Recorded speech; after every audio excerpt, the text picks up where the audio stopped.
자, 슈퍼스탯이 돌아왔어요. 이제 버전 3, 버전 1이랑 2가 있기는 있었어요. 여러분들이 뭐 옛날 거를 컬렉트하는 취미가 있으면 그런 것들도 소장하면 좋을까? 하여튼 임프루먼트가 계속 있긴 했는데 스타트 이제 V3에서 특정적으로 어떤 좋은 점이 있느냐. 사실 버전 2에서 3는 버전 2에서 이미 어느 정도 거의 궤도에 오른 상태였기 때문에 버전 1은 조금 내가 하고 싶어 했었던 거가 많이 반영이 됐고, 그러니까 정말 너무 열심히 설명을 하느라고 이제 그 내용들이 조금 어려운 내용 이런 것도 포함을 놓치질 않았어요. 근데 2부터서는 이제 완벽하게 그 시험을 보는 사람의 입장에서 이제 그 최적화된 강의를 만들기 시작을 했고, V3는 그의 컨티뉴에이션이에요. 그리고 이제 뭐 그 시간이 지나다 보니까 버그도 좀 발견되고, 그 다음에 그냥 말하자면은 한 V2는 95%였더니 한 98% 정도, 내가 생각하는 완벽한 강의에 점점 접근해 가고 있는 거죠. 그 스탯을 하다 보니까 100%다라고 말하기가 좀 꺼려져. 그래서 98%. 실질적으로는 거의 내가 잡고자 하는 그런 방향들은 거의 다 잡혔다고 보면 되겠어요. 그래서 이제 버전 3 소개할게요. 슈퍼스탯 버전 3. Go. 뭐야? 봅시다. 그래서 이제 돌아왔다 이거고. This is the prologue that you're listening to. 그래서 이제 강의를 특성을 설명하기 전에 여러분들이 이제 학생으로서 이게 스탯이 어떤 과목인가를 이해를 완벽하게 해야 돼요. 사실은 스탯이 수학 math 트랙에 있잖아요. 그래서 보통 이건 수학 과목이다라고 생각을 하고, 학생들이 가장 많이 하는 실수 중에 하나가 다른 수학 과목들, 예를 들어서 뭐 CalBC라든지 even multivariable, linear algebra 이런 것들 수학을 내가 잘해, 그죠? 그런데 그렇다고 보니까 이제 그러다 보니까 스탯 같은 경우는 분량이 너무 적어 보이고 만만해 보이잖아요. 그래서 스탯을 나는 굉장히 쉽게 할 수 있다라고 생각하고 들어와 가지고, 내가 말하는 것은 수학에 강하다고 스스로 생각하고 자타공인 그 수학 강좌들을 학생들을 말하는 거예요. 그런 경우에 이 과목에서 의외로 많이 사점이 나와요. 그래서 이게 왜 그런가 이제 생각을 해보면은 이게 수학 과목이 아니에요. 그러니까 그래서 이제 첫 번째 수학 과목이 아니라고 얘기하는 게 뭐냐면은, 수학이라고 하면은 뭔가 공식이 적용되고 그 공식에서 답이 딱 맞춰서 나오고 그러면은 맞아야 되잖아요. 그죠? 근데 여기서는 답이 다 맞는데도 점수가 한 반까지도 깎일 수가 있어요. 그게 왜 그런지 강의를 들으면서 자세하게 설명을 해줄게요.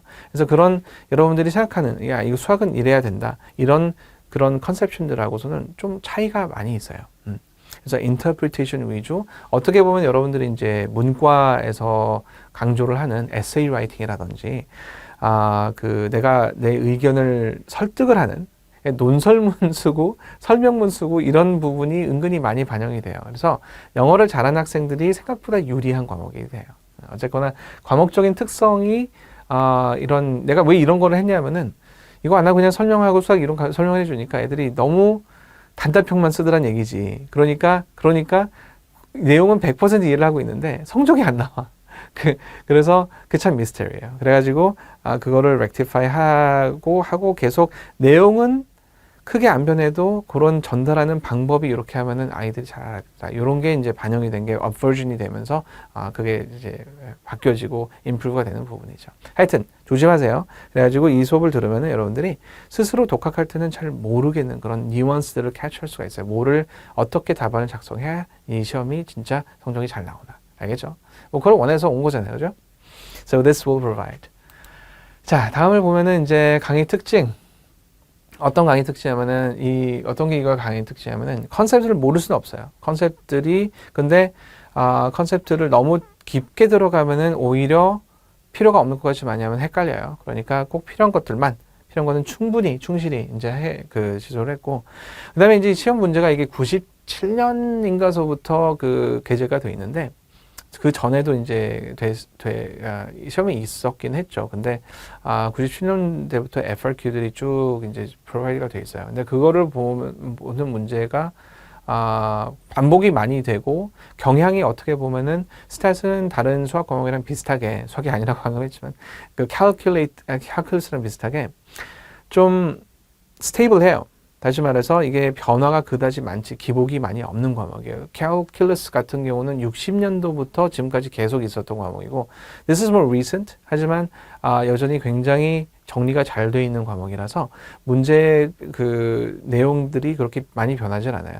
교과서도 변하진 않고 내용도 변하진 않고 하여튼 매년 그냥 비슷비슷해. 근데 트렌드가 조금씩 있긴 해요. 거북이 걸음처럼 살살 변하긴 하지만 조금씩 변하긴 해요. 그래서 그 트렌드를 이해를 하려면은 옛날에 나왔었던 문제를 다 파악을 하고 있어야 돼요. 여러분들은 구하기 힘들죠. 솔직히 FRQ 문제셋을 한 20개? 20개 보고 가면 많이 보고 가는 거예요. 그래서 이게 한 3, 40개 이상 쌓이기 시작하면 여러분들이 다 볼 수가 없게 돼요. So I'm here for that. Right? 그래서 옛날에 했었던 거 놓치는 거 없도록 다 뭉뚱그리고 다 습수하고 녹여내서 사골 곰국 끓이듯이 스탯 곰국이야. 그래서 고안했어요. 그래가지고 여러분들이 놓치는 게 없도록 옛날에 했던 것 중에 트렌드에서 벗어나고 있는 것은 과감하게 날렸고 삭제하고 그다음에 지금 트렌드에 중요하다는 것은 옛날에 나왔다가 다시 사이클 이루어서 다시 리콜하는 것들이 있어요. 그런 것들은 과감하게 강조를 많이 했고 이런 식이죠. 그래서 실제 출제자의 의도는 원래 이 문제를 내는 사람들은 교수들이기 때문에 그 사이클이 계속 바뀌기도 하거든요. 근데 그 사람들이 사이클을 변환을 할 수 있지만 사이클이 어디 안에서 노는 그 부처님의 손바닥이라고 해야 되나? 전체적인 픽처는 변하지 않아요. 그거는 커리큘럼에서 college 보드랑 이런 그 고등학교 커리큘럼을 관장하는 사람들이 정해놓은 범위 내에서 계속 돌고 있어요. 그러니까 그거 안에서 내가 파악하는 대로 이거를 따라오면은 여러분들은 놓칠 이유가 없어요. 알겠죠? 그래서 이제 120%는 이런 얘기를 하는 거고. 하여튼 실제 시험에 최적화됐어요. 더 이상 최적화할 수가 없어요. 이건 알아야 될 거는 꼭 알아야 되고 여기서 안 하는 것은 스탯에선 중요할지 모르지만 AP에서는 안 나오는 것들이에요. 그래서 이 강의는 AP 스탯에 완전히 최적화된 강의다. 100%알 거는 다 들어가 있어요. 알겠죠? 그래서 실전 문제 출제 방향이 완벽하게 이제 반영이 돼 있다 이런 거죠. 그리고 이제 그렇기 때문에 시간 낭비가 없어요. 여러분들 쓸데없는 거 이해하느라고 예를 들어서 어려운 강의 내용 여러분들이 궁금증이 있으면은 그거를 공부하는 건 되게 좋은 거거든요. 그런데 시험을 보는 게 1차적인 목표라면은 그건 잠깐 놔두고 대학교에 가서 더 공부를 하세요. 실제로 AP 과목들 중에 많은 과목들이 차이가 있지만 고등학교 때 하는 AP 내용 가지고 대학교 때 써먹지 못하는 것 대부분이에요. 특히 뭐 대부분이라니까 내가 가르치는 과목들은 그래요.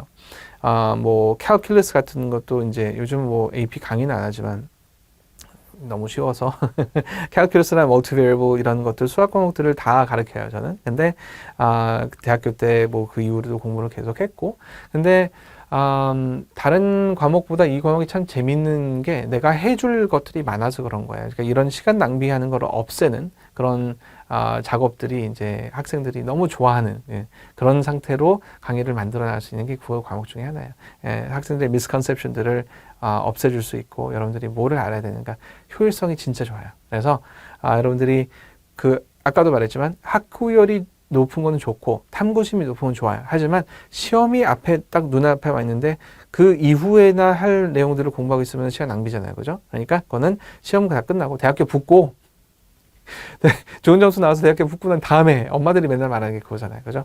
하여튼 그 공부를 하는 건 좋지만 지금은 효율성을 따져야 될 때예요. 그죠? 그리고 학교에서는 선생님들이 좀 스타일들이 다르기 때문에 어떤 학교 선생님들은 굉장히 깊게 가는 사람들도 있어요. 대학 교수 출신이라든지 아니면은 연구원 출신들이 대부분 그래요. 그런데 그게 학생들한테 항상 이 AP 스타일 시험에 이롭지는 않아요. Of course, if that's your teacher style, then you have to actually follow that style because you need the GPA, right? 시험 주는 사람들의 의견은 항상 존중을 해야 되지만 내가 말하는 것은 시험, 5월에 여러분들이 볼 시험에 관련해서는 이 가이드를 따라올 교재가 없어요. 그래서 많은 학생들이 우리 선생님은 이렇게 말하는데 이게 AP 시험에 나오나요? 그건 안 나와요. 하죠. 공부하세요. 선생님이 말하는. 이걸 내가 다 말해줄 수 있어요. 그러니까 여기 나오는 것은 AP 스탯 시험에 관해서는 거의 파이널 월드라고 보면 되는데 선생님이 여러분들이 학교에서 선생님이 하는 것은 그런 또 다른 이야기예요. 어떤 선생님들은 AP에 충실하게 하는 선생님들이 있고 대부분 이제 초보라든지 조금 어느 정도 경력이 산 선생님 그런 경우가 있고 스탯을 내가 전공했고 내가 논문도 썼고 박사학위도 있고 이런 스탯 쪽에서 뭔가 accomplishment가 높은 선생님들은 의외로 깊게 많이 들어가요. 그러니까 그런 경우에는 이게 여기서 조금 더 나갈 수 있어야 돼요. 하지만 이거는 그게 스코프가 아니기 때문에 again, this lecture is for AP Statistics test only. 알겠죠? 그래서 추가로 하는 것은 뭐 질문하는 건 상관없어요. 하지만 여기에서 본격적으로 나아가서 먼저 proactively cover하지는 않을 거예요. 그거는 이해를 해줄 거라고 믿어요. 효율성 이거를 이용을 해서 이제 학교 수업에서 그렇기 때문에 학교 수업에서 이제 만약에 더 깊이 들어가는 건 모르겠는데 학교 수업에서 커버하지 않고 대충 넘어가는 거 있잖아요. 특히 선생님들은 이론적으로 이해를 하면 된다고 생각하기 때문에 테크니컬한 부분들, 계산기 사용법이라든지 이때 문제를 풀 때 꼼수가 뭐가 있는지 문제를 이거를 효율적으로 풀려면은 어느 거를 딱 보면은 문제를 잘 푼 사람들이 생각하는 게 있어요. 잔머리라든지 strategy라든지 이렇게 표현을 하는 거 있잖아요. 그런 것들이 녹아 들어가 있어요. Now that's usually not covered in schoolwork, but it's invaluable when you're taking tests. 알겠죠? 그러니까 내 강의 들으면 항상 머리가 좋아진다고 내가 얘기를 하잖아요. 잔머리만 좋아진다는 게 아니라 실제로 전략적으로 생각하는 사고방식이 늘어요. 하여튼 그걸 경험해 보세요. 그리고 이제 보면 이제 수강 누가 들어야 되느냐? 5점 맞고 싶으면 오세요. 진짜. 이걸 안 듣는다고 해서 5점을 안 만다는 얘기는 아니지만 5점을 맞고 싶으면 이거가 진짜 최단 거리를 정말 optimize, streamline 된 그런 path를 제공해줘요. 그 다음에 이제 나 혼자 학교에서 선생님이 for some reason 학교에서 여러분들이 강의를 못 들었거나 아니면은 학교가 없거나 학교에 이 강의가 없거나 그러진 않을 텐데 하여튼 for some reason if you're not taking this at school and yet you want to take the test in May then this is for you. 더 이상 이상한 프랩북 같은 거 보지 마세요. 내가 다 봤어. 뭐 시중에 나온 모든 프랩북을 다 봤는데 초점이 조금씩 달라요. Again, 프랩북 쓴 사람 어서들의 취향이 많이 반영이 된 거기 때문에 완벽할 수도 있어요. 어떻게 보면 더 comprehensive 할 수도 있는데 시험에는 아니야. 시험에는 필요 없는 것들은 과감히 빼내는 게 좋아요. 그래서 하여튼 독학생들은 이거만한 그런 프로그램이 없어요. 진짜 솔직하게 말할 수 있어요. 그리고 작년에 혼자 이런 일이 있으면 안 되겠지, 그죠? 근데 내가 맨날 학원에서 상담하기도 하고 뭐 이런 거 질문들 들어보면 작년에 4점 나왔어요. 이런 학생들 은근히 많이 있어요. 근데 그게 뭐냐면은 시험에 경향을 잘 못 파악해서 맨 처음에 보여준 그 내용 있죠? 수학이 아닌데 수학처럼 단답형으로 딱 다 나와 있어. 다 맞아요. 실질적으로. 근데 점수 나온 거 보면 70%가 나와. 이런 거 은근히 흔히 존재해요. 그거를 혼자 하다가 하면은 4점이 은근히 나와요. 물론 3점이나 2점이 나올 수 있죠. 혼자 하다가 충분히 공부를 못했으면. 그런데 내 말은 수학을 다 안다고 생각했는데도 4점 나온 학생들이 있어요. misconception 여러분들이 잘못 가지고 있는 생각들 다 깨트려주고 다 완벽하게 만들어줄게요. 요거. 그래서 이번엔 5점 맞으세요. 성적이 떨어져서 만약에 이거는 왜 그러냐면은 스탯이 과목 특성상 앞부분은 쉬워요. 앞부분 쉬운 거 보고서는 이렇게 쉽게 계속 되겠지라고 생각하다가 한 11월쯤 되면은 9월 학기 시작하고 11월쯤 되면은 갑자기 시험이 확 어려워지면 성적이 90.5점 나오다가 갑자기 7, 80대가 나올 수도 있어요. 많이 일어난 일이에요. 그래서 갑자기 그때 하면은 사실은 늦은 건데 그 전에 들으면 좋아요. 근데 그게 늦은 순간이 가장 빠른 순간이잖아요. 그래서 그런 일이 일어났더라면 빨리 들으세요. 빨리. 그래서 이게 보기보다 두 번째 파트가 후반부가 그렇게 만만하지 않아요. 그러니까 후반부부터는 진짜 대학교 강의 같은 AP 내용이 들어가기 때문에 그러니까 AP가 원래 의도가 대학교 강의잖아요. 그러니까 대학교에서 다룰 만한 내용들이 인프런스 쪽에서 보면 슬슬 나오기 시작해요. 그러니까 꼭 들어주세요. 그러니까 성적이 떨어진 사람들 빨리 들어. 그 다음에 이제 하여튼 나는 시간이 없어. 지금 3월이야. 학원에서는 내가 항상 말하는 게 겨울 때쯤부터는 들으세요라고 얘기를 해요. 근데 겨울을 모르고 넘어가면 어쩔 수 없는 거잖아요. 그죠? 근데 시간이 없어. 그러면은 아까도 말했듯이 최적화된 최단 시간 안에 쓸 수 있는 거기 때문에 이 강의를 들으면은 좋아요. 알겠죠? 자, 수강 대상 그렇고. 이제 강의 이외로 어떻게 만들었냐? 아까 사골 공국 얘기했죠. 이거 스탯 공국이에요. 그래서 모든 FRQ 문제 여러 번 풀고 여러 번 다학도로 운수하고 다 녹여냈어요. 그리고 꼭 여러분들이 알아야 되는 거 있고, 고등학교에서 사실은 이 채택한 스탯 교재는 거의 90% 이상이 교재 하나밖에 안 써요. 근데 나머지 교재, 다른 교재도 내가 봤어요. 심지어는 대학교 교재는 뭐 대학교에서 봤었던 것들, 지금 쓰고 있는 것들, 테크놀로지컬 패키지를 그 추가로 이제 이해하는 걸 돕는 매틀랩이라든지 이런 스tat 툴들, 그런 것들 다 분석을 했어요. 여러분들은 볼 필요 없어. 그게 목적이잖아요. 그죠? 그래서 그리고 이제 프랩북 같은 경우는 이제 시중에 나온 것들 다 봤는데 그런 것들은 이제 그 실제 테스트랑 조금 거리가 있는 문제들이 많이 수록되어 있어요. 그러니까 그 문제를 풀는 것은 어떻게 보면 시간 낭비예요. I'm not saying that it's not going to improve your score understanding. It will, but it's not the optimal path. 그러니까 이 프랩북들을 보는 시간에 이걸 듣는 게 훨씬 나을 거다. Just saying. 그리고 국내 학생들의 현장 피드백, 내가 계속 학원에서 강의를 하고 있거든요. 이 내용 가지고 강의를 해요. 물론 학원에서 쓸 수 있는 강의 내용과 이거는 조금 차이가 있긴 한데 그래도 내가 강의하는 내용 그 포인트나 이런 것들은 거의 다 동일한 기준에서 이제 강의를 전달하는 거기 때문에 학생들이 어떤 어려움을 겪고 그걸 어떻게 해결해 나갔었고 내가 학생들이 어떻게 그걸 반영해서 성공을 했고 이런 것들이 진짜 이거를 나는 강의를 2002년도에서 월드컵 우리나라가 4강까지 올라갔었던 그 해 바로 이후부터 했어요. 사실 그 해부터 했었는데 유학생들 강의는 이제 2003년부터 했으니까 2002년 이후부터 강의를 쭉 해왔어요. AP스탯을 처음 한 것은 사실은 2003년도는 아니고 한 2, 3년 이후부터 그 요청에 의해서 했었는데 이 AP스탯 과목은 내가 굉장히 애착을 많이 가지고 있는 강의예요. 왜냐하면은 마스터프랩에서 처음 레코드한 게 AP스탯이에요. 그러니까 나한테는 굉장히 의미가 있는 거. 그만큼 정성을 많이 쏟았고, 그 다음에 즐거웠었고, 그 다음에 학생들한테 많이 도움이 됐었다는 걸 내가 알고 있고, 그거를 또 기쁘게 생각하고, 이런 강의예요. 그래서 이 그 현장 피드백이 굉장히 많이 반영이 돼 있어요. 어떤 때 보면은 교과서에서 살짝 디비트하는 방향이 있는데, 왜 그랬냐? 학생들한테 말하다 보니까 이게 효과적이더라. 그걸 내가 알기 때문에 그렇게 쓴 거예요. 알겠죠? 뭐 그런 거지. 완벽 대비. 여기 보면은 뭐 이 책이 사실은 가장 많이 쓰는 거예요. 세컨드 에디션은 요즘 아니고 피프트 에디션, 섹스 에디션이 많고 종류도 많아졌어요. 전 이게 가장 많이 쓰이는 거고 뭐 나머지 책들도 보면은 원서들을 주로 이제 포함했는데 이 내용이 다 들어가 있지는 않아요. 이 책에서는 뭐가 강하고 이 책에서 뭐가 강하고 질문이 나왔는데 그게 이 책으로 해결이 안 돼. 그러면 대학교 원서 봐야죠. 그죠? 그러니까 그 대학교 고학년 뭐 전공자들이 보는 책들도 여기 안 나와 있는 것들도 참고를 많이 해요. 인터넷에서도 논문도 가끔 볼 때가 있고 그러니까 여러분들이 근데 그 정도 뎁스가 되는 질문이 많지는 않은데 가끔 가다가 뭔가 쟁점이 있으면은 깊게 파야죠. 그죠? 뭐든지 여러분들 공부할 때 대충 하지 마세요. 그 효율성을 중시하는 거랑 대충 하는 거랑 굉장히 큰 차이가 있어요. 효율성은 내가 여기까지만 지금은 알아도 된다. 선을 긋는 거고 깊이 공부하는 것은 만약에 필요가 있으면 거기서 쭉 깊이 들어가서 끝까지 팔 줄 알아야 돼요. 그게 공부를 잘하는 비결이에요. 알겠죠? 그래서 그거는 습관적으로 나는 하기 때문에 레퍼런스가 많아요. 하지만 뭐 가장 중요한 여러분들이 많이 볼 만한 레퍼런스 첫 번째 거다. 뭐 이 정도로 알면 되겠어요.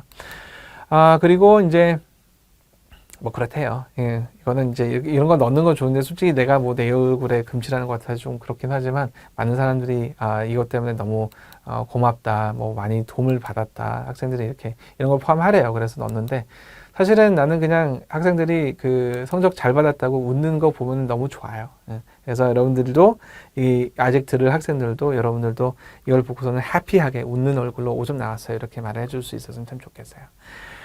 뭐 하여튼 그 대부분의 학생들이 내가 물어보면은 5점 나왔냐? 5점 나왔다. 이런 얘기를 해줬었고 그리고 물론 그 외에도 많은 이제 인생을 어떻게 살아야 되나 이런 얘기도 한 적이 있고 나는 학생들을 가르치는 걸 참 좋아하기 때문에 학생들이 스텝 말고도 어떤 뭐 전반적인 공부 스트래티지라든지 이런 거를 물어보면은 굉장히 허심탄회하게 얘기해주는 편이에요.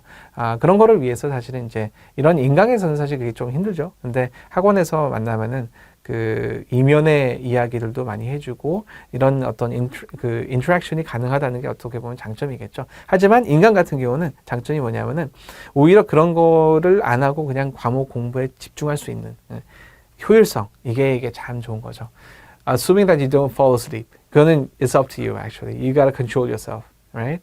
그러니까 그거를 하고 잘 컨트롤할 수 있게 스스로를 다듬고 그 다음에 이런 좋은 내용을 가지고 열심히 공부를 해서 여러분들이 만약에 이제 학원에서 만나게 되면은 그 조금 더 인간적인 그런 그 여러분들이 어떤 사람이고 공부를 사람과 공부에 대한 그러니까 공부만 보는 게 아니라 그 공부를 하는 사람이 그 어떤 사람이 돼야 되는지 그런 거에 대한 얘기도 해줄게요. 공부하는 방법, 철학 뭐 이런 것들.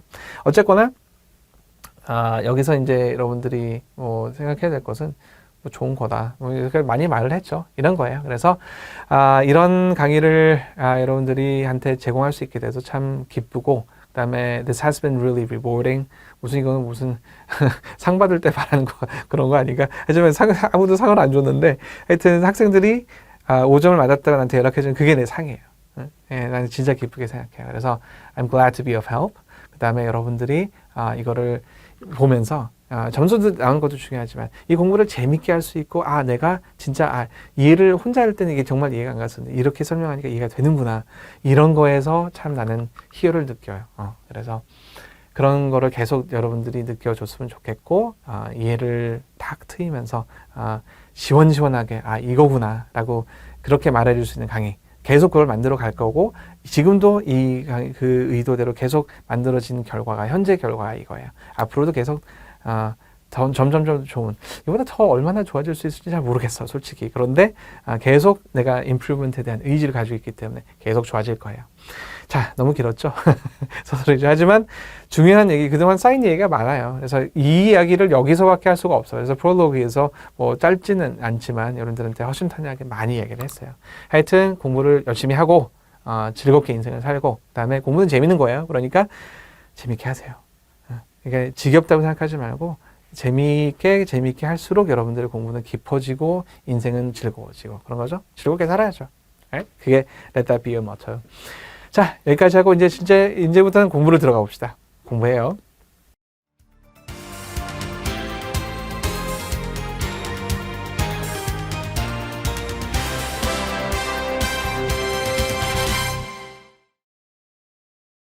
자, 1강 시작해 볼게요. 이제 1강은 그 Part 1, Understanding Data, 주로 데이터를 타빌레이션을 하고 보여주고 그 다음에 그 데이터에 대해서 디스커션을 하는 그런 단원이 되겠죠. 일부는 여러분들이 이제 옛날에 했었던, 그러니까 좀 사실은 AP 스타일이 좀 그렇지만 원래 그렇지만 앞에 부분은 AP보다는 좀 쉬워요. 근데 그 부분에 해당되는 게 이제 Part 1, 2, and 3, maybe 그 정도까지 갈 거니까 그 부분에서는 여러분들이 수학적인 난이도가 높은 그런 수학을 겪는 것보다는 좀 descriptive하고 말을 주로 어떻게 만들어서 이거를 묘사를 할 것인가 이쪽에 관심을 주시면 될 것 같아요. 자, 그래서 Part 1, Understanding Data에서는 여러분들이 데이터를 각종 종류, 데이터에는 어떤 종류가 있고 그 데이터를 보여주기 위해서 어떤 도구를 쓸 것이며 그 다음에 그걸 보여줄 때 어떤 관점에서 이거를 묘사를 해야 된다. 이런 쪽에서 보시면 되겠어요. So, Part 1, Lesson 1부터 들어갈게요. Lesson 1, Data Analysis. 이쪽에서는 그 Lesson 1은 좀 introductory 한 거예요. 그래서 한번 어떤 그 내용이 있나 한번 볼게요. Lesson 1에서는 스탯이 뭐냐부터 굉장히 그 포괄적인 질문인데 내용인데 스탯이 뭔가 여러분들이 이제 배우는 게 스태티스틱스잖아요. 그래서 이 이름이 참 신기한 게 보면은 나중에 보면 이 스태티스틱이라는 게 어디서 나오는지 알 수가 있어요. 원래는 collecting and analyzing and drawing conclusions 이게 어디서 나왔냐면은 원래는 population이 있어요. So population has to do with the body of people or subjects. subjects가 people이니까 또는 대상, 내가 공부하고자 하는 대상이 population이라고 해요. 그러니까 population이라고 하면 사람인 것 같지만 it's not necessarily just people. It can be inanimate objects. 어떤 다른 동물이 될 수도 있고 그래요. 이 population 안에서 이거를 전부 다 내가 전수조사를 하기가 힘들기 때문에 여기서 샘플을 가지고 오죠. 그래서 이 샘플에 대해서 어떤 데이터를 분석을 하고 그거를 이제 모으는 게 이제 컬렉션 부분이고 그다음에 애널라이징 하는 게 이제 그걸 분석하는 단계겠죠. 분석하는 단계에 여러분들이 배우는 도구들이 이제 분석 단계에서 이거를 여기서 뭐 할 건가 이걸 배우는 거예요. 그 다음에 drawing conclusions. 그래서 이 conclusion은 뭐에 대한 거냐면은 내가 샘플을 애널라이즈 했잖아요. 여기서 population의 샘플을 가져오는 게 collection. 그 다음에 요거를 analyze는 여기를 하는 거. 그럼 conclusion은 뭐에 대한 거예요? 당연히 population에 대한 conclusion이겠죠. 그래서 내가 이 샘플을 봤더니 그 전체 population에서는 이런 게 어떤 예측을 할 수 있다. 그런 내용이 이제 statistic에 대한 거예요. 여담이지만 나중에 보면은 여담이 아니게 돼요. 나중에 보면은 이게 반드시 알아야 될 것 중에 하나인데 스태티스틱스라는 것은 요 샘플에 대해서 샘플에 대한 내용들을 전부 다 스태티스틱이라고 해요. 그 다음에 population은 사실은 스태티스틱이라는 말을 쓰지 않고 parameter란 말을 써요. parameter, 그 다음에 샘플은 statistic. 그래서 사실은 stat이라고 하는 것은 이 population 전체를 공부하는 게 아니라 그거는 내가 알고 싶어하는 대상이고 그걸 알기 위해서 내가 무슨 도구를 이용해서 어떻게 분석을 하는가 그 분석 과정을 배워나가는 게 statistics에 대한 공부다라고 생각하면 되겠어요. 재밌겠죠? 그래서 키워드는 뭐냐면 데이터. 다시 말해서 내가 이 population에 대해서 뭐 사진을 찍거나 이럴 건 아니잖아요. 그죠? population에 대해서 뭔가를 알고 싶으면 그거를 수치화해서 수치들을 measure한 거. 그게 이제 collect한 대상이 되는 거고 collect가 끝났으면은 그걸 이제 analyze 하려면은 수치적인 analysis가 필요해요. 그렇기 때문에 데이터는 키예요. 여기서 키 여러분들이 가장 먼저 이제 포커스해야 될 게 데이터다라고 생각하면 되겠어요. 그래서 그 방금 이제 얘기를 했었던 그거에 예를 들자면 이제 이거는 지금 여러분들이 할 수 있는 애널리시스가 아니에요. 그러니까 너무 부담 가지지 말고 이런 걸 할 수 있겠구나 예를 한번 들어볼게요. 그래서 if you want to know what percentage of the population supports candidate number one 이름을 하기가 힘들어가지고 say 요즘에는 지금 현재 이제 president elect가 바이든 대통령이니까 그 전에는 이제 도널드 트럼프 했었는데 근데 여러분들이 이거 들을 때는 누가 대통령 후보일지 대통령일지 몰라요. 하지만 어쨌거나 중요한 거 아니고 그래서 이제 뭐 바이든이라고 합시다. 그래서 일렉션에서 이제 이 그 캔디데이트의 서포트 레이트가 얼마인지 알고 싶어요. 알고 싶겠죠. 누가 내가 아니라 그 캠페인을 매니지하는 사람이 캠페인 매니저가 그 바이든이 보아서 내가 일렉트 될 확률이 얼마나 돼? 라고 물어보면은 이렇습니다. 지금 지난번에는 한 35% 정도 됐어요. 이런 말을 할 줄 알아야 되잖아요. 그죠? 그러니까 그거를 하려면은 이런 그 뭐 사람들을 전수조사를 할 수는 없어요. 왜냐하면 that's the election, right? election day가 되면은 이제 결과가 나오게 되겠지만 지금 현재는 그거까지 갈 수가 없고 그 정도 스케일의 일을 벌일 수는 없어요. 빠르게 매달 가능하면 매일 여러분들의 그 support rate가 얼마나 어떻게 변화하고 있는가 알고 싶단 말이죠. That's his wish, your boss's wish. 그러니까 그걸 meet하기 위해서 여러분들은 이제 데이터를 컬렉트하고 빠르게 컬렉트해서 그걸 애널라이즈 해가지고 구사할 수 있어야 돼요. 자, 예를 들자면은 어떻게 컬렉트 할 것인가? 설베이를 해야겠죠. 여기서는 당신은 지금 프레젠트 캔디데이트 1, 2, 3번들 중에 1번은 누구를 선택하실 겁니까? 누구를 서포트합니까? 물어봤어요. 그러면은 사람들이 난 1번, 난 2번 이렇게 하겠죠. That's data, right? So you collect the data and then you ask a neutral question. 이것도 이제 나중에 나중에 4 넘어가면 이제 보게 될 거예요. 그 다음에 selecting a sample, 그래서 샘플은 어떻게 셀렉트 해야 되는가 이것도 공부를 할 거고 그래서 gathering data 하는 부분에서 이게 나와요. successfully 이거를 다 한 다음에 여러분들은 이제 그 results를 보게 되는데 results는 뭐예요?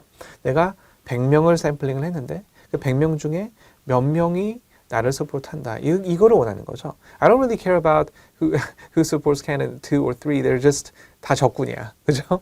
나를 서포트할 수 있는 candidate number 1, 나를 서포트할 수 있는 할 생각인 나중에 생각이 바뀔 수도 있어요. 하지만 그 서포트하고자 하는 사람들이 몇 퍼센트인지 proportion을 따지는 거예요, right? So that's what I want.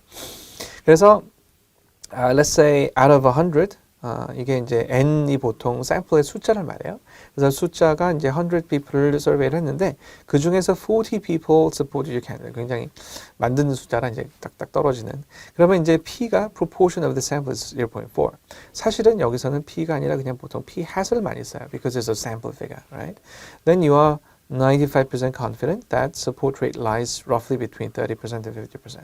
이거는 굉장히 맞는 숫자가 아닐 가능성이 되게 높은데 왜냐하면 너무 숫자 딱딱 떨어지잖아요. 그죠? 계산의 결과가 아니라 그냥 보여주기 위한이에요. 그래서 여러분들이 말할 수 있는 건 뭐냐면은 So your boss, the campaign manager comes to you and say, do this analysis.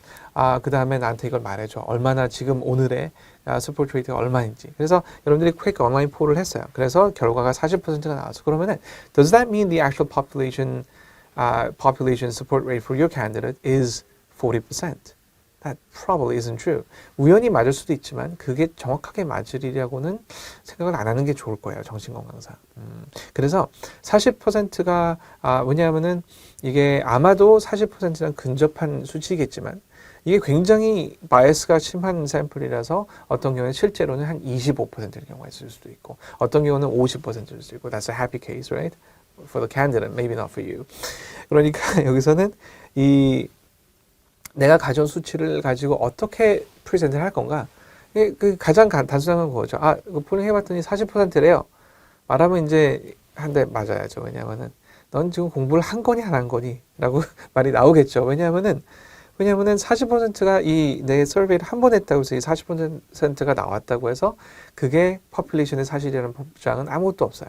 그러면 여러분들이 스탯을 공부한 사람이라면 이렇게 말할 수 있어야 돼요. 확률이 한 95% 확률이란 말씀 안 드시지만 나중에 나와요. 왜 그런지. 95% 정도 믿을만 하다. 뭐가? 이 결과, 즉 40%라는 게 중심이기 때문에 내가 가져온 숫자 40%이기 때문에 실제 숫자는 어떤 range of values 안에 있을 거다. And that range of values is 30% and 50%. So I can say that I am 95% confident. 상당히 믿음직스러워 보이죠. 내가 95% certain 하다 이렇게 하면은 그러면은 that the actual figure probably not 40% but it's somewhere between 30 and 50%. 사실 이것도 사실 너무 크죠. 변동이. 그래서 야 그거지 내가 어떻게 쓰냐 이거 가지고 어떻게 말하냐 이렇게 야단 쿠사리 먹을 가능성이 커요.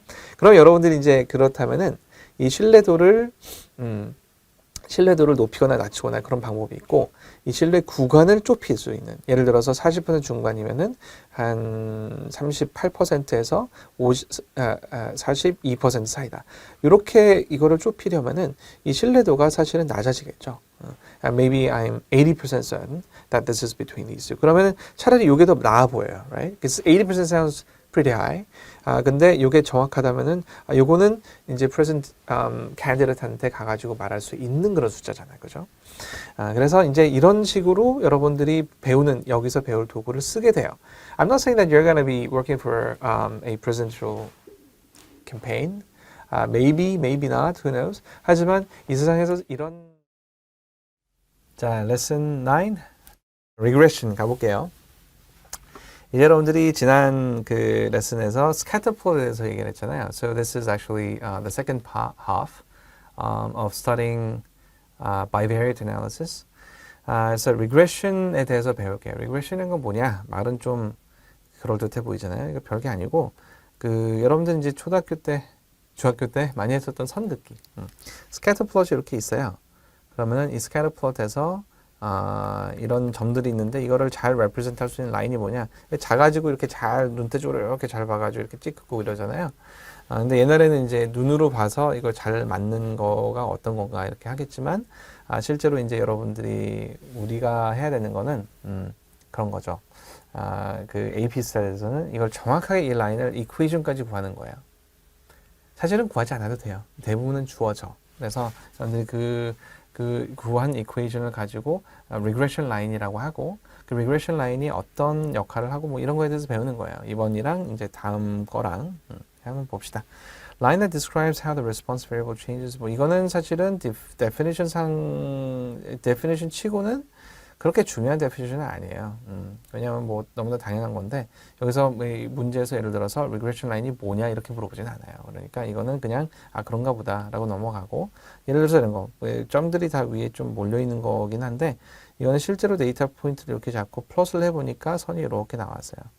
이게 좀 요렇게 보였으면 좀 더 이뻤을 텐데 하여튼 그건 좀 이해를 해주고 하여튼 이런 게 regression 라인이에요. 그러니까 선을 긋는다. 뭐 그 이상 얘기할 게 없는 것 같고 이 데이터는 이 챕터에서 이제 이 레슨에서 쓸 건데 average hours of sleep per day 이거죠. 그래서 average hours of sleep per day가 그 SAT 스코어에 영향을 미치는 잠을 덜 자면은 SAT가 높아지냐 이런 거죠. 엄마들이 맨날 하는 얘기 잠 좀 그만 자고 공부해. 요즘 안 그러나요? 요즘 엄마들이 좀 착해지셨나? 아니라고? 뭐 사람마다 다르죠, 그죠? 어쨌거나 그 잠을 덜 잔다는 것은 공부를 열심히 한다라는 거랑 연관이 돼 있고 일반적으로 잠을 퍼즐로 자는 학생보다는 잠을 좀 안 자고 공부를 하는 학생이 성적이 높긴 하겠죠. 물론 there are actually exceptions, right? 근데 하여튼 그런 데이터에 대한 implication 여러분들이 이제 좀 좋아할 만한 데이터라서 자 이거 가지고 설명을 해볼게요. So regression line, the equation of the regression line 를 해보면은 방금 이제 데이터가 있었잖아요. 그거를 이런 데이터가 있으면은 여기에 regression line을 build해요.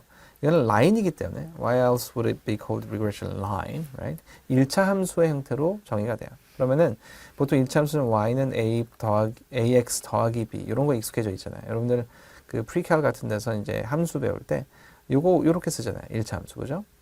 또는 이제 point and slope 포맷도 있고 여러 가지 있는데 basically you put x first.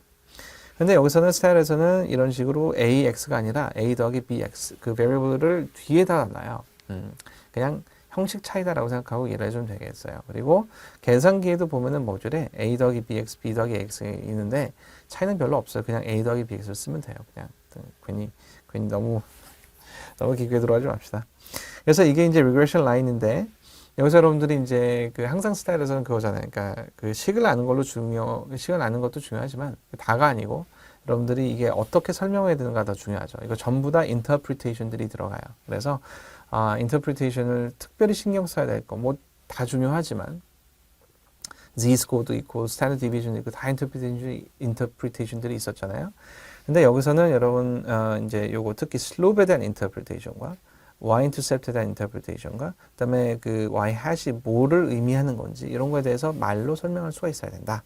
자, 그럼 y-hat은 predicted value of the response variable. 그러니까 y-값 여기서 뭐가 됐든 간에 보통 여기서 response variable 이렇게 써주면은 이게 왜 중요한지 뭐가 중요한지 이해를 못할 수가 있는데 이거는 사실은 y 이렇게 브래킷을 많이 써요. 이제는 value of the response 요거 대신에 여기 밑에는 x 괄호 y 괄호 대괄호 이렇게 써줬잖아요. 그죠? 이게 무슨 의미냐면은 이거는 설명을 해야 돼요. 왜냐면 내가 만든 거기 때문에 내가 이렇게 쓰잖아요. 이거는 컨텍스트를 의미하는 거예요. 다시 말해서 내가 x라고 썼을 때 여러분들이 답을 컴포즈 할 때 x variable이 뭐 어때서 이렇게 쓰면 틀린다는 거예요. 그렇게 쓰지 말고 컨텍스트를 부여해서 예를 들어서 방금 했었던 요거다. 그러면은 이거는 average of sleep per day, SAT score 뭐 이런 거. 그러면은 여기서 x 대신에 SAT 아니지. x가 뭐였죠? hours of sleep. hours slept. 그다음에 y는 뭐였어요? highest SAT score. 이런 거죠. 하여튼 그래서 x나 y나 내가 이렇게 브래킷을 넣으면은 그거는 그 문제에 합당한 컨텍스트를 가지고 와야 돼요. 꼭 반드시 항상. 알겠죠? 컨텍스트가 없으면 여러분 반드시 문제에서 한 몇 점씩 계속 깎여요. 계속 깎여. 이거는 굉장히 위험한 상황이에요. 성적이 5점 나오기가 되게 힘들어져요. 만약에 이렇게 되면. 컨텍스트를 무시하면은. So context is important. As you expect. 그래서 이제 interpreting the slope를 그러니까 컨텍스트를 다 넣어야 되는 건 당연한 그 기본이고 y-hat을 설명할 때 빠지면 안 되는 단어 predicted 이게 되게 중요해요. 왜냐하면은 이 단어가 안 들어가면은 y-hat이 그냥 y다 뭐 observe value들이 다 이렇구나 이렇게 생각할 수가 있기 때문에 이거는 구분을 해줘야 돼요. 예를 들어서 이 라인을 이렇게 내가 representative 라인을 그었잖아요. 여기는 observation 이렇게 있어요. 그럼 이거에 이 x라는 값을 여기다 넣었을 때 여기에 대응하는 이 yi 값, 즉 xi랑 yi 값, 이게 바로 observed value of y예요. data pointer actually is there, right?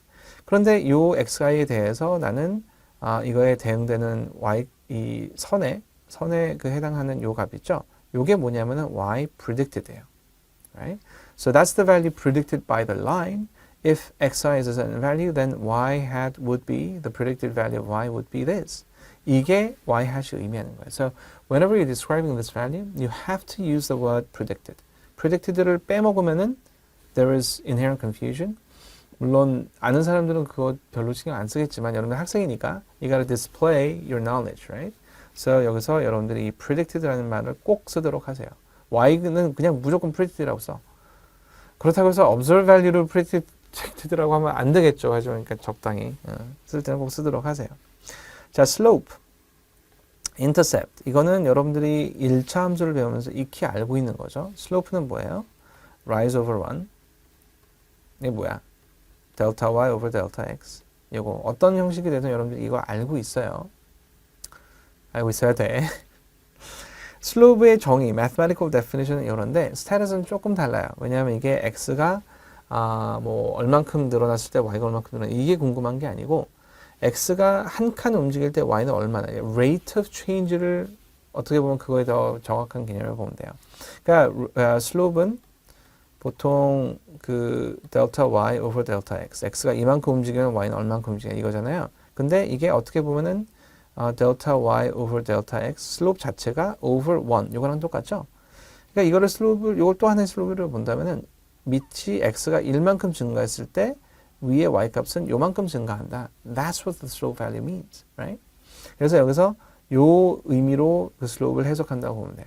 그래서 x가 하나 unit value 1 이런 말이 꼭 들어가야 돼요. increases by 1 unit. Then y is going to change. 여기서 보세요. predicted to change. 이거 빼먹으면 또 마이너스 1점 되는 소리가 들리겠죠. 그죠? 이 predicted to change. 왜냐하면 y will change 하면은 observed value가 change 하는 것 같아 보이잖아요. 그죠? 그러니까 predicted value가 change 한다. 이거를 강조를 해줘야 돼요. 그래서 이 포맷을 그대로 쓰세요. 그대로 쓴다고 해서 또 요거 브래킷 빼먹지 말고 여러분 답에다가 이걸 쓰면은 그건 틀려야지. 틀리겠다는 거잖아. 그지? 그러니까 요 브래킷 x 대신에 hour slept. 그 다음에 브래킷 y 대신에 SAT score. 이 문제에서는 하지만 다른 문제에서는 그 문제에 합당한 거를 가져오세요. change by b 또 b 한다고 해서 b를 그대로 쓴다. 그게 아니라 b는 숫자를 쓰세요. 예를 들어서 1.4 뭐 이런 게 나오면은 숫자가 나올 거 아니야. 그죠? 슬로프에서 그거를 쓰세요. 그게 이만큼 변한다. So practically it's going to read when you sleep one less hour when your average hour sleep decreases by 1 hour sleeping one less hour than you are currently doing your SAT score is predicted to change by B. 그 말은 뭐냐면 it's going to increase by B if B is positive. It's going to decrease by B by certain number if it's negative. 알겠죠? increase, decrease 개념을 넣는 것도 중요해요. 그래서 그걸 총체적으로 change by라고 했는데 하여튼 이렇게 좀 말이 되게 문장을 잘 만들어 보세요. So again, the templates I provide give you what information must be contained. It's up to you to actually make it read nicely, like a sentence. 자, 이제 다음 파트를 시작하면서 이번 레슨 16에서는 probability and random variables 이거를 들어갈게요. probability 라는 것은 어떻게 보면 되게 간단한 건데 여기서 이제 random variable이 들어간다는 것은 사실 random variable 아무데나 다 들어가요.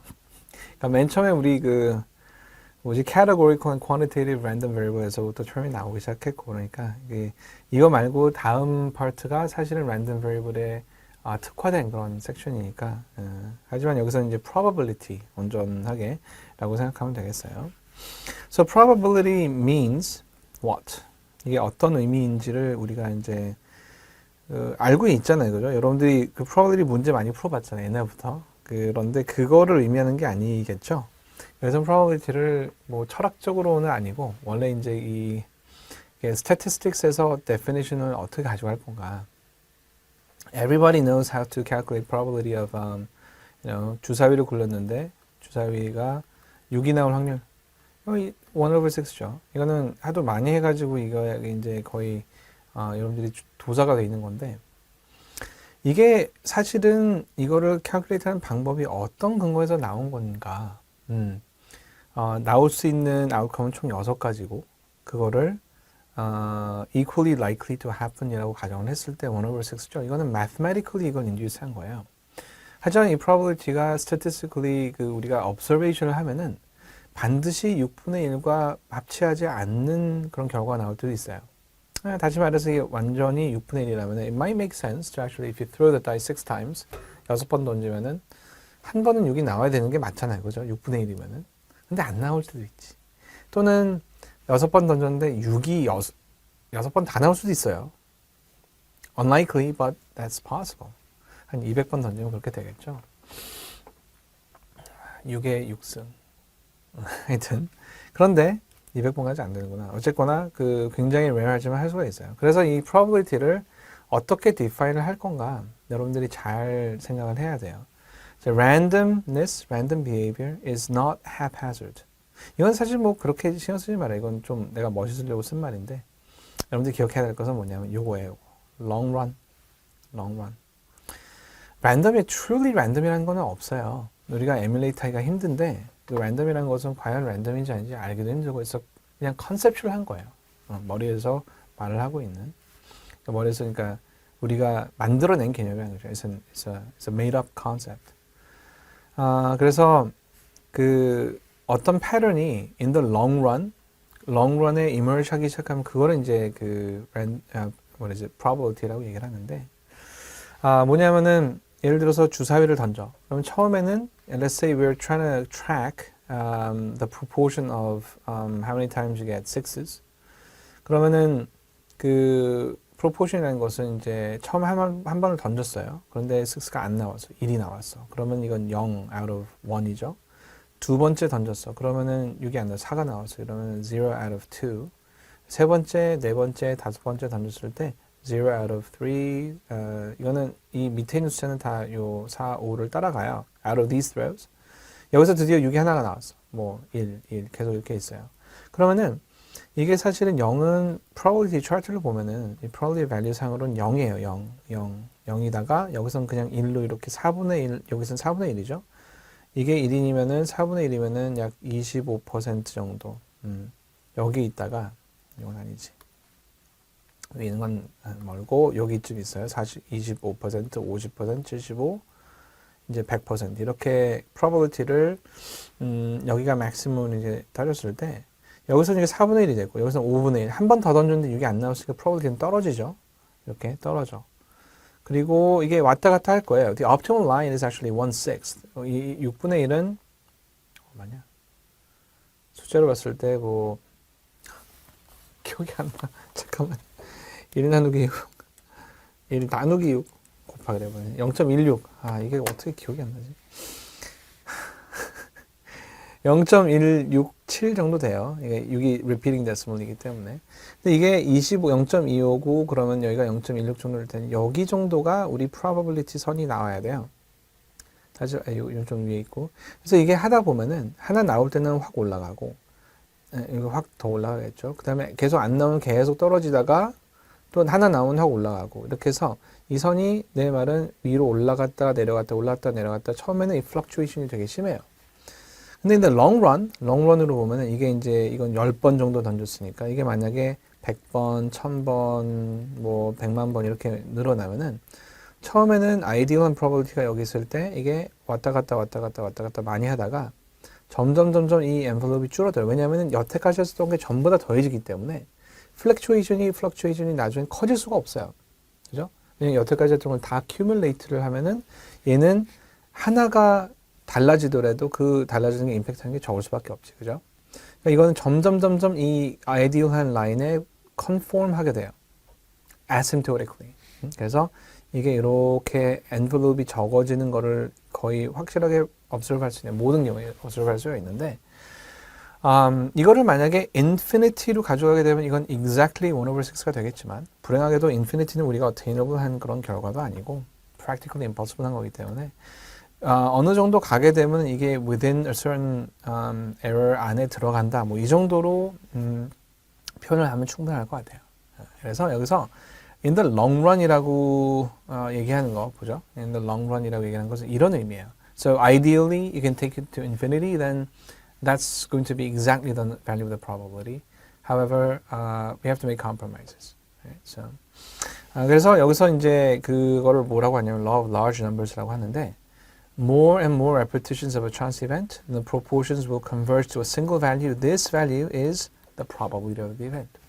우리는 probability를 이렇게 define하고 그 다음에 probability에서 가장 중요한 컨셉보다 long run이다. 사실 이게 엄청 useful해요.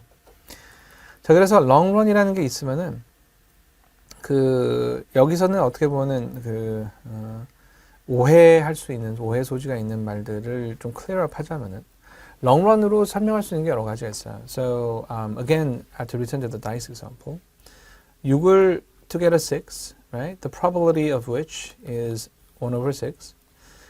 이거를 주사위를 6번 굴린다고 해서 한 번이 6개 중에서 하나가 반드시 6이 나온다는 보장은 없죠. Right? Why not? Because the probability is 1 out of 6. 이거를 설명해 주는 게 뭐냐면은 이 6번 이제 설명할 수 있는 도구가 생겼는데 6번 던지는 것은 it's a short run. 이건 long run이라고 볼 수가 없어요. Right? It's a relatively short run. 그래서 in the short run the prediction may not be accurate. The prediction은 that the proportion of 6 will be 1 out of 6. 이거는 is too short, is too much of a short run to actually guarantee that the proportion will hold. 그렇죠? 그래서 여기서는 이거 give you 5 straight sixes or no sixes at all, maybe 3. Not just 1 out of 6. 6분의 1이 정확하게 나오진 않아요. 항상 왔다 갔다 하다가 나중에 가야 컨펌 하는 거예요. Right? So long run 이어야만 이걸 할 수 있기 때문에 이런 short run에서는 여러분들이 it doesn't hold up in a short run 이거를 팩트로 알고 여기서 apply를 할 수가 있어야 돼요. 설명할 때. 다음에 요거 past does not influence the future. 이거는 어떤 거냐면은 그 이미 일어난 일과 이건 나중에 conditional probability랑도 연결이 돼요. 그래서 given that이라는 말이 있으면은 그 given that 자체를 probability로 계산할 수는 있지만 이미 그게 일어났으면은 그거는 더 이상 미래에서는 내 계산에 영향을 못 줘요. 단순히 말해서 이런 거예요. 만약 예를 들어서 a married couple had 5 boys so far, right? Assuming that the rate of getting a boy to a girl is 50-50, 0.5, 0.5. The probability of getting a boy at any pregnancy is 50%. Probably getting a girl is also 50%. Fair and fair, right? 그게 아닐 수도 있지만 let's put that aside for now. 근데 그럴 경우에 그냥 무작위로 애를 낳았어. 그런데 5명이 보였어요.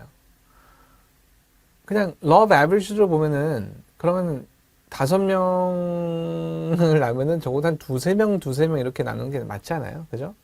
Again, that's too short run, right? 그래서 short run이기 때문에 이게 guarantee는 안 돼요. 하지만 여기서 the real question is not whether it's likely or not. 왜냐면 여기서 물어보는 게 뭐냐면은 그러니까 다음에는 꼭 이게 다음에 나오는 애는 여자여야 되지 않느냐? 여자의 확률이 높지 않느냐? 이렇게 느껴지잖아요, 그죠? Why?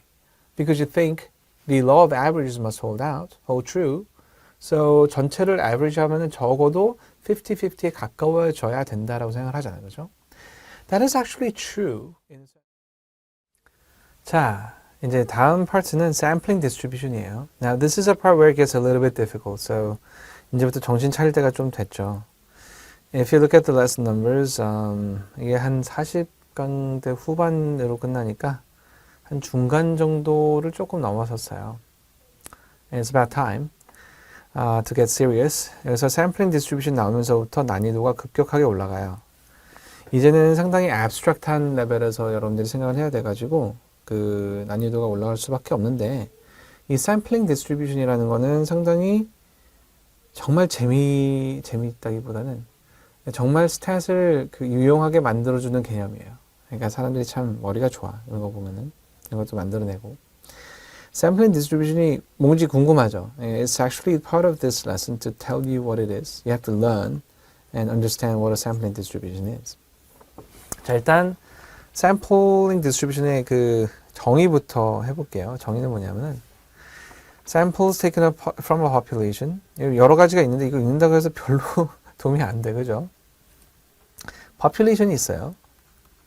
population. 도움이 안 되는 이유는 설명이 많이 필요해서 그래. population에서 샘플 하나를 뽑아. 이렇게. 그래서 그 샘플을 테스트해요. This is what we're familiar with, right?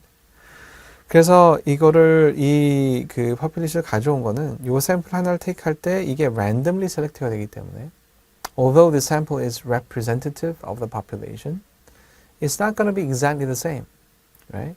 이 샘플을 테이크하는 거랑 여기서 샘플 똑같은 사이즈 샘플을 테이크한다고 해도 이거의 특성이랑 이거의 특성은 당연히 다르겠죠. 다른 엘리먼트들이 셀렉트가 되니까. 그래서 이 different statistics를 가지고 여기서 statistic 뭐였죠? population에서 가져온 숫자들은 parameter, 예를 들어서 mean, standard deviation 같은 것들은 여기서는 다 parameter라고 하고 이 샘플들에 대한 숫자들은 statistic이라고 하죠. These are called stats. statistics. 여기서 이 샘플의 뭐 xbar, 평균이라든지 뭐 p-hat이라든지 이런 것들을 다 statistic이라고 하는데 그 스태티스틱들의 값은 다 달라요. 이 샘플의 평균은 뭐 5일 수도 있고 이 샘플의 평균은 7일 수도 있고 다 달라요. Right? Even though the population에서 가져온 거기 때문에 이 population의 평균이랑 그렇게 크게 차이는 안 나겠지만 it's very difficult for it to be extremely high or extremely low compared to the population mean. 하지만 뭐 어쨌거나 다를 수가 있다. 그 이유가 뭐예요? It's because of sampling variability. 샘플을 하면은 그 sampling variability, 샘플링 하는 액션 자체가 수치가 약간씩 변동이 될 수가 있다라는 거예요. 자, the distribution of values taken by the statistic in all possible samples. 이게 바로 definition이에요. So the definition is actually this. This is why sampling distributions occur. 그렇기 때문에 내가 스태티스틱을 하나 골라. 예를 들어서 이 p-hat은 그냥 그런 것도 있다고 써준 건데 하나의 샘플 스태티스틱을 결정을 하면은 xbar다. 그럼 정착을 하면 이걸 가지고 계속 뽑아서 xbar 만들고 또 뽑아서 xbar 만들고 이렇게 하는 거예요. 그 액션이 뭐냐면은 in all possible samples of same size. 사이즈가 달라지면 또 안 되죠. 달라지면 특성이 달라지니까 사이즈가 n이에요. 그러면 이 n짜리 샘플을 이것도 뽑고 저것도 뽑고 all possible samples를 take 해. 그러면은 그 디스트리뷰션을 그 샘플 스태티스틱들을 값들을 어떤 거는 뭐 5가 나오고 어떤 건 7이 나오고 이런 거 있잖아요. 그 숫자를 디스트리뷰션으로 만들어. So this sampling distribution is a distribution of sample statistics. sample statistic이 mean이라면 이건 말이 이상해져요. 이게 어떻게 되냐면 sample distribution은 is a distribution of sample means. 그 디스트리뷰션도 mean이 있어. 그러면 그거의 mean은 mean of means가 돼요. 그러니까 이게 조금 말이 좀 생소해져. You have to understand this very clearly. 왜냐하면 이 population도 mean이 있고 이 stat 자체, 샘플 하나에도 mean이 있어요. This is called mu. This is called xbar. 그러면 이 xbar들을 xbar 하나, xbar 두 개, xbar 세 개, 이렇게 샘플이 여러 개 있잖아요. 이렇게 해서 각각의 이런 것들이 나왔다고 쳐요. 걔네들이 모여서 이 xbar 1은 여기 있고, xbar 2는 여기 있고, xbar 3는 여기 있고, 여기 있고, 여기 있고, 이렇게 하다 보면은 이거 자체가 디스트리뷰션을 만들어낸다는 거지. 이게 바로 뭐예요? 이게 바로 샘플링 디스트리뷰션이에요. 알죠? 그래서 이 샘플링 디스트리뷰션 특징이 뭐냐면은 있을 수 있는 모든 샘플을 all possible samples를 가져와야지. 이거는 사실은 거의 불가능해요. 왜냐하면은 만약에 population이 1000개다. 그런데 거기서 내가 n이 small n이 10짜리 샘플을 뽑는다. 별거 아니에요 보이죠? population 1000이면 굉장히 작은 거예요. 숫자가. 이거에서 뽑을 수 있는 10개짜리 샘플의 가지수, 종류에는 몇 개가 있을까요? combination 순서는 상관없으니까 1000에서 10 요거예요. 얘는 얼마나 큰 숫자냐면은 해볼까요? 1000 곱하기 999 곱하기 998 이게 10개가 곱해져요. 그 다음에 밑에는 10 factorial.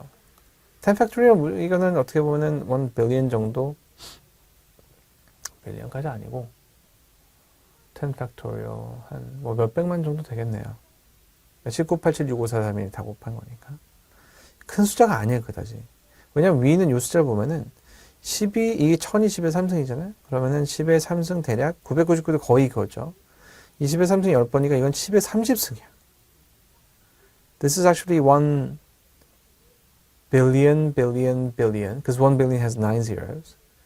1000개가 있어요. 1000 billion.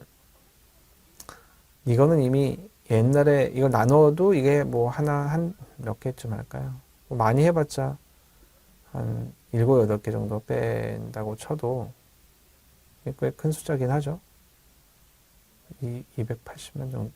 하여튼 근데 그래도 이게 몇 개 한 5, 6개 빠지지 이게 10에 한 20 몇 승 정도 돼요. 뭐 최악의 경우 이게 10 팩토리얼 아니라 10에 10의 10승이라고 쳐도 10의 20승보다 훨씬 크잖아요. 그죠? And this is still 100 billion. 지구의 인구가 70억이잖아요. 그거는 7 billion이에요. 7 billion도 많은데 이거는 빌리언이 빌리언 개가 있어. 이거는 상상을 하기 힘든 정도였어요. 무슨 얘기냐면은 굉장히 컨서버티브하게 퍼퓰레이션을 잡고 샘플 사이즈도 적은데 여기서도 이렇게 많은 숫자가 나온다는 건 뭐냐면은 실제로 뭐 population이 1 million이고 샘플 사이즈가 한 1000개 된다고 그러면 이거는 계산이 아예 불가능한 거죠.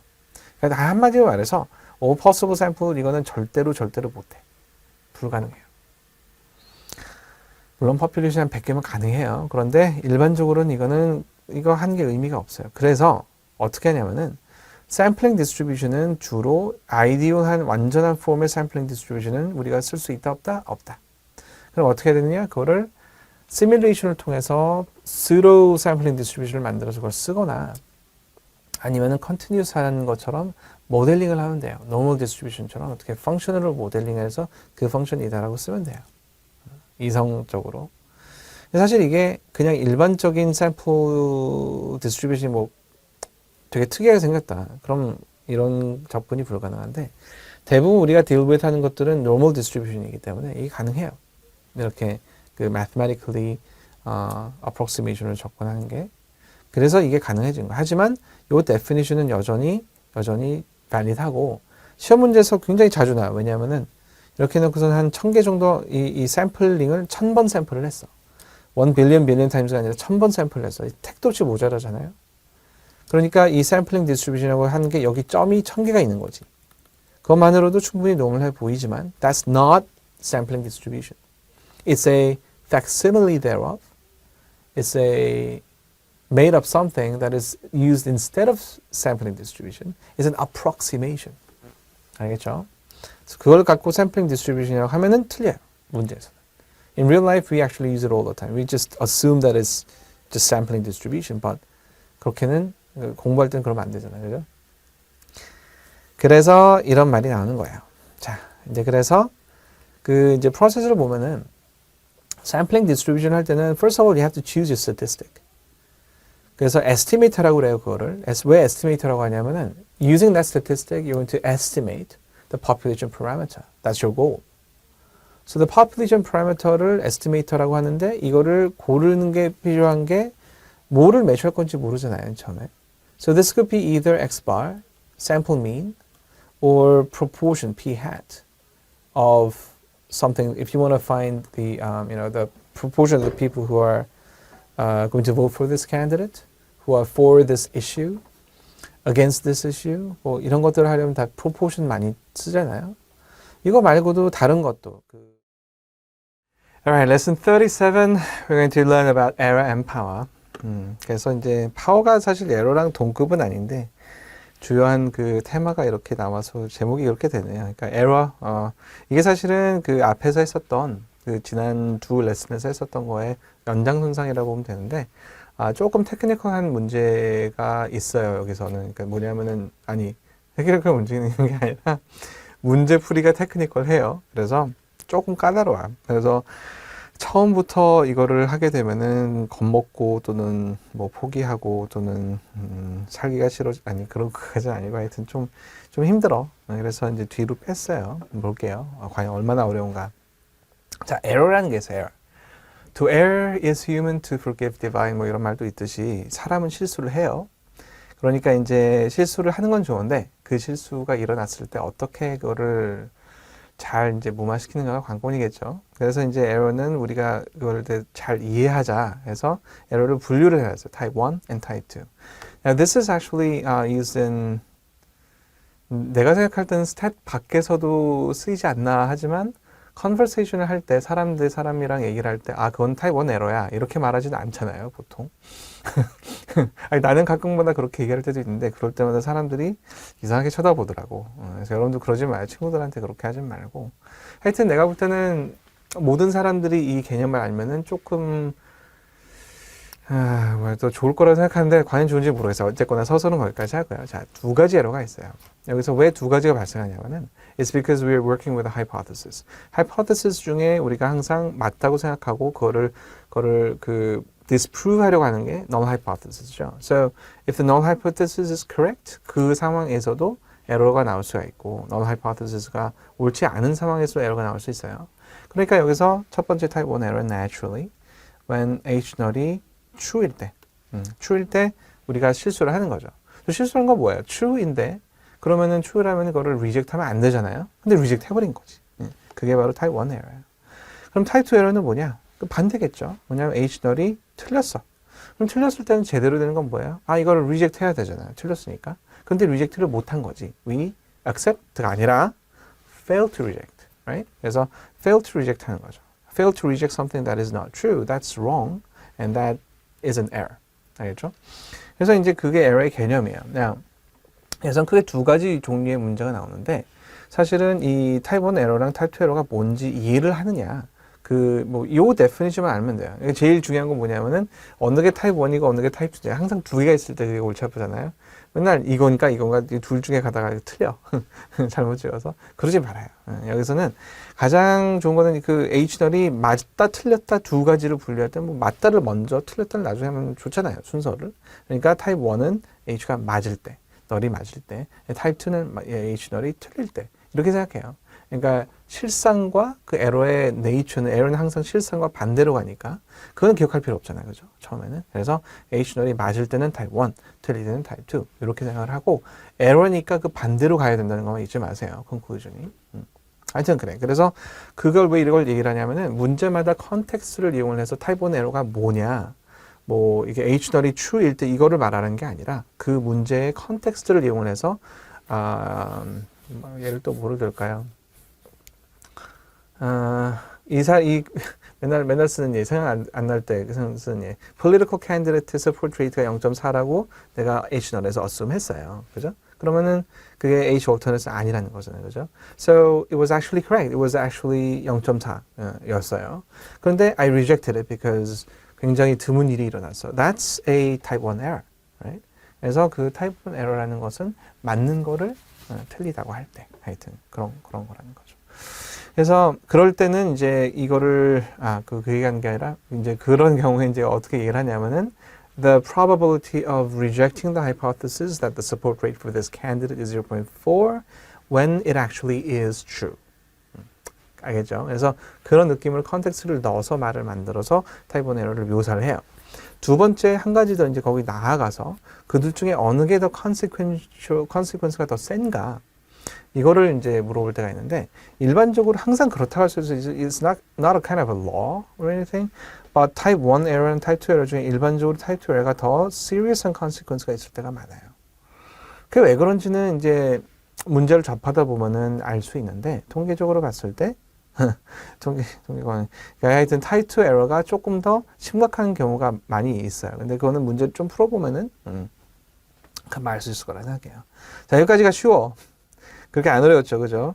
그 다음에 이제 probability, 즉 에러의 probability를 구하는 건데 이게 이제 좀 가다라. 자, 타입 1 에러를 봅시다. 타입 1 에러. 타입 1 에러 아까 뭐였죠? H0이 맞아. 사실 실제로 H0이 맞다는 것은 우리가 디스트리뷰션을 그렸을 때 this is mu 0, or we're assuming to be the actual population mean when we're doing this test or whatever activity we're involved in. 그래서 이제 H0이 그 population parameter가 여기라고 가정을 하는 거잖아요. 그렇죠? 그 가정을 하지만 우리는 이 경우에는 이제 we know that this is actually true because we're dealing with a type 1 error. 그러면 여기서 이거를 reject 할 수 있는 reject 할 수 있는 probability는 뭐냐면은 그러니까 굉장히 rare한 occasion에 그 remote한 그러니까 중심에서 멀리 떨어져 있는 샘플이 딱 운 나쁘게 피크가 돼가지고 이거는 얘가 틀렸네 라고 결론 내리는 항상 그렇잖아요. 중심에서 멀면 멀수록 그 p-value가 낮고 p-value가 낮으면 we reject the null hypothesis. That's what happened. 그래서 그럴 확률이 얼마냐? 이거는 여러분들이 기억을 할 수 있어야 돼요. 왜냐하면 그 확률은 바로 alpha예요. alpha. So alpha, for example, 0.05. We know that 5% of the time it goes into the rejection region. 그래서 여기서 얘를 이게 만약에 이제 single sided 테스트다. 그러면은 보다 크면은 이쪽이겠죠. 보다 작으면은 왼쪽일 거고. 그다음에 아니면은 바깥쪽일 거고. 그죠? So 뭐 보다 크다 하면은 이렇게 이게 세 개 다 그려 보죠. 이게 나중에 하나만 그리면은 나는 덜 비쳤는데 여러분들이 나중에 맨날 뭐라 그러더라고. 그림을 세 개가 전부 다 좀 다르죠, 미안. 그래서 mu 0, 얘도 mu 0인데 이게 null hypothesis 아니 alternate hypothesis가 이쪽이면은 그때 이제 알파를 테스트하는 거니까 여기서 less than 0가 아니라 뭐죠? less than 이 zero가 아니라 그 mu null 뭐 이런 게 나오겠죠. mu null 그 threshold value가 proportion일 수도 있고 이게 같지 않다. 미널이 아니다.